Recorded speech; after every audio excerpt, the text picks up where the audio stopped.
Welcome to the BLAST lab, where we're going to be comparing DNA sequences to understand evolutionary relationships with BLAST. So a good question that kind of centralizes this lab is how can bioinformatics be used as a tool to determine evolutionary relationships and to better understand genetic diseases? Well, here's some background. So between 1990 and 2003, scientists working on an international research project known as the Human Genome Project were able to identify and map the 20,000 to 25,000 genes that define a human being. The project also successfully mapped the genomes of other species, including the fruit fly, mouse, and E. coli. The location and complete sequence of the genes in each of these species are available for anyone in the world to access via the internet. Now, why is this information important? Well, being able to identify the precise location and sequence of human genes will allow us to better understand genetic diseases. In addition, learning about the sequence of genes in other species helps us understand evolutionary relationships among organisms. Many of our genes are identical or similar to those found in other species. So it suggests that we have a common ancestor of all life, which makes sense. Suppose you identify a single gene that is responsible for a particular disease in fruit flies. Is that gene the same found in humans? Does it cause a similar disease? Would it take you nearly 10 years to read through the entire human genome to try to locate the same sequence of bases as that in fruit flies? Yeah, this definitely isn't practical. So a sophisticated technological method is needed.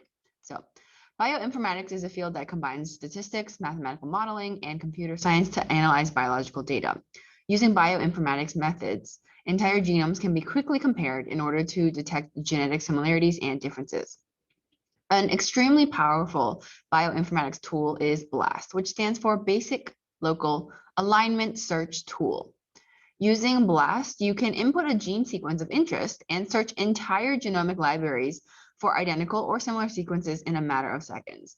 So the way it works is basically it compares genes and is able to kind of pick out the bases where they're different and tell you how similar two sequences are or how similar a list of sequences are to each other by percentages based on those individual base differences. And the reason why this is really cool is because if we were to do this by hand and pick it out by eye, it would take forever, and also humans make mistakes. However, computers are much better than us at this. So we are utilizing their skills or the technology in order to do this comparison for us really quickly and without wasting any time. In this laboratory investigation, you will use BLAST to compare several genes and then use the information to construct a cladogram. A cladogram, also called a phylogenetic tree, is a visualization of the evolutionary relatedness of species. Figure 1 is a simple cladogram. So here is figure 1. So there are 3 species in this cladogram. There is Lycopodium, Selaginella, and Isoedes. So these are plant species, and you can kind of see that they're branched out at different points. Note that the cladogram is tree-like, with the endpoints of each branch representing a specific species. The closer two species are located to each other, the more recently they share a common ancestor. So you can see that Selaginella and Isoedes are more closely related to each other because they branch out not too far from each other. Whereas they're both kind of further related to Lycopodium because they branched out here and they're more spread away from each other. It is also important to note that this is kind of, representing back in time. And as time went on, or as time goes up towards the current line of the existing species, which all 3 of these currently exist, which is why they're in one line in current time. This is back then in time. As you move forward in time, you can see at one point in time, they branched away from each other. And at these nodes where they branched away from each other, those are where the last common ancestor between those 2 species existed. Figure 2 includes additional details, such as the evolution of particular physical structures called shared derived characters. Note that the placement of the derived characters corresponds to when in general, not in a specific sense, that character evolved. Every species above the character labeled possesses that structure. For example, tigers and gorillas have hair, but lampreys, sharks, salamanders, and lizards do not have hair. So this is originally further back in time, and this is kind of showing how they evolved from a common ancestor to having a different characteristic and being separated. So originally we would look at a species, for example, like lampreys that don't have jaws. They just have a ring of teeth and they use suction. And then when the jaw developed along evolutionary time, we got species like the shark.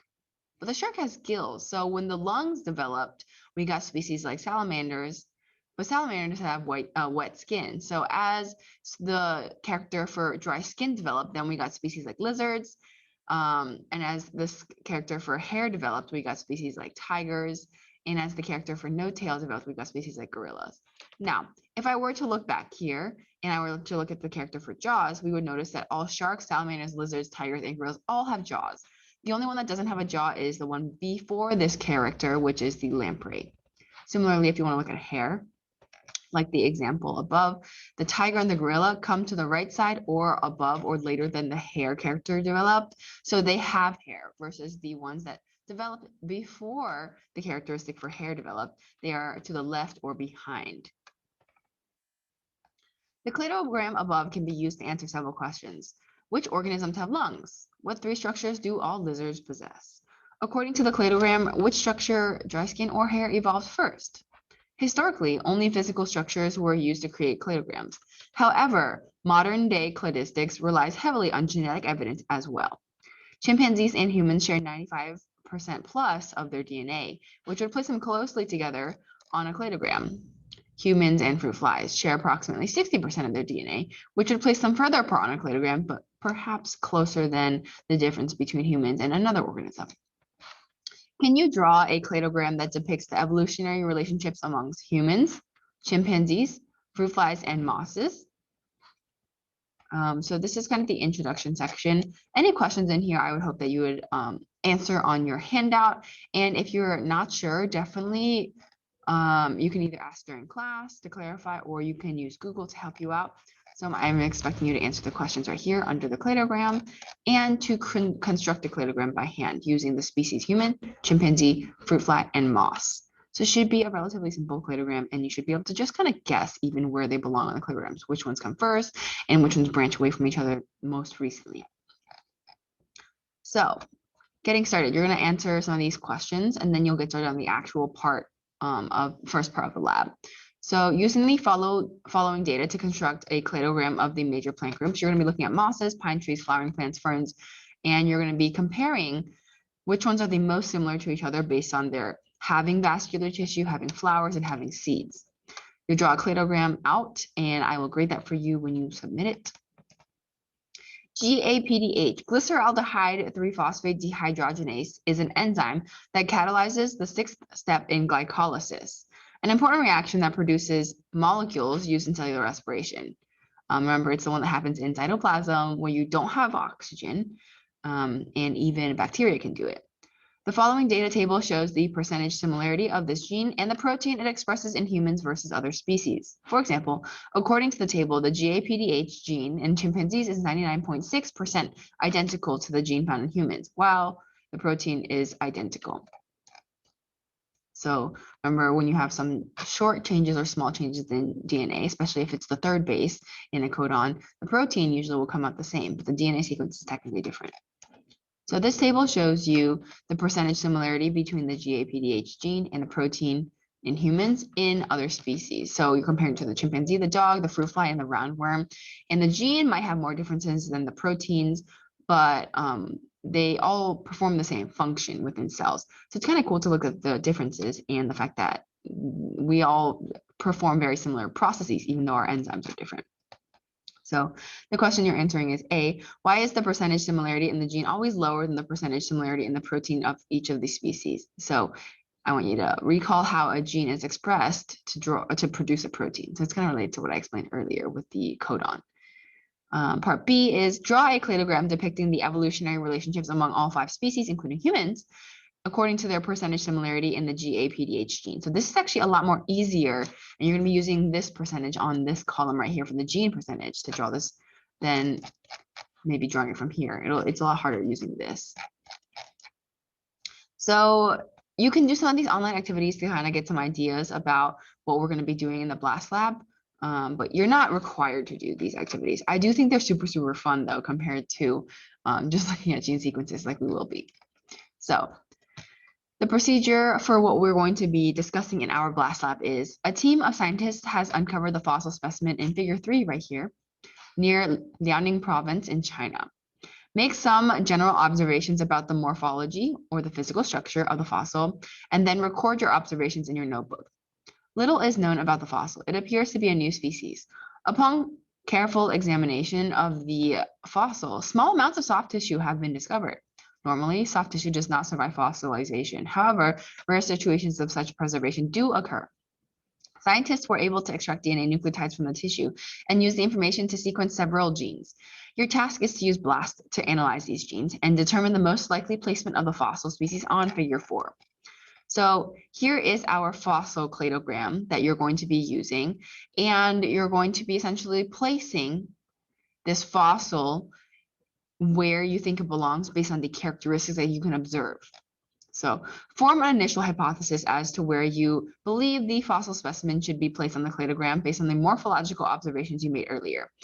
The easiest way for you to do this is to either screenshot just this section of the cladogram and make a mark using like the paint tool or the tool within screenshot that you can actually draw with, and mark where you think fossil specimen in figure 3 goes.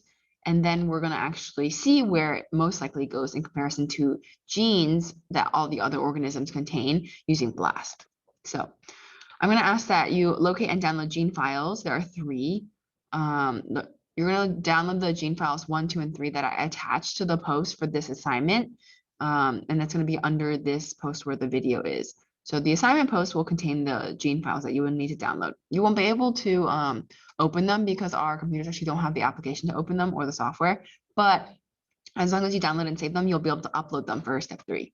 So step 3, you're going to upload the gene sequence into BLAST by doing the following. You're going to go to the BLAST homepage. This link is in your PDF, so you can actually just click on it instead of trying to type it in. And you're going to click on Save Strategies from the menu at the top. And you're going to follow what it says right here, and you're going to click through. So you're going to save strategies, and you can also note that there are several databases in this lab, and we'll be comparing the nucleotides to many of the other organisms that are already saved in this database. So under Upload Search Strategy, you're going to click on Browse and locate one of the gene files that you save into your computer. It's up to you which one. You're going to click View, and then a screen will appear with the parameters of your query already configured. Do not alter any of the parameters. You're just going to scroll down to the bottom and click on the BLAST button. So you're not going to edit any of the gene sequence. You're just going to click BLAST to perform the alignment comparison. So after collecting and analyzing all the data for that particular gene, repeat this procedure for the other 2 gene sequences. So you can go in whatever order you want. So if you want to go 1, 2, 3, 3, 2, 1, 2, 1, 3, 3, 2, 2, 3, 1, it's up to you. You will need to do all 3 by the end. So the results page has 2 sections. The first section is a graphical display of the matching sequences, like so. It'll show you the alignment and the sections that are aligned. And then you'll scroll down to the section titled Sequences Producing Significant Alignments. The species in the list that appears below the section are those with sequences identical or most similar to the gene of interest. So the most similar sequences are listed at first at the top, and as you move down, the sequences become less similar to your gene of interest. If you click on a particular species listed, you'll get a full report that includes the classification scheme of the species, the research journal in which this gene was first reported, and the sequence of bases that appear to align with your gene of interest. So the one that you uploaded will be compared to it like this. If you click on a particular species listed, you'll get a full report that includes the species classification scheme. I just realized this is the same paragraph as before. If you click on the link titled Distance Tree of Results, you will see a cladogram with the species with similar sequences to your gene of interest placed on the cladogram, according to how closely their matched gene aligns with your gene of interest. So you're going to use all of these resources to analyze your results. So recall that species with common ancestry will share similar genes. The more similar genes 2 species have in common, the more recent their common ancestors. So their branch will be closer together and will be more recent to the top of a cladogram, or for example, to the right of a cladogram. And the closer they will be located together. As you collect information from BLAST for each of the gene files, you should be thinking about your original hypothesis of what you drew for your cladogram, where you placed the fossil, and whether the data supports or causes you to reject your original placement of the fossil species on the cladogram. For each BLAST query, consider the following.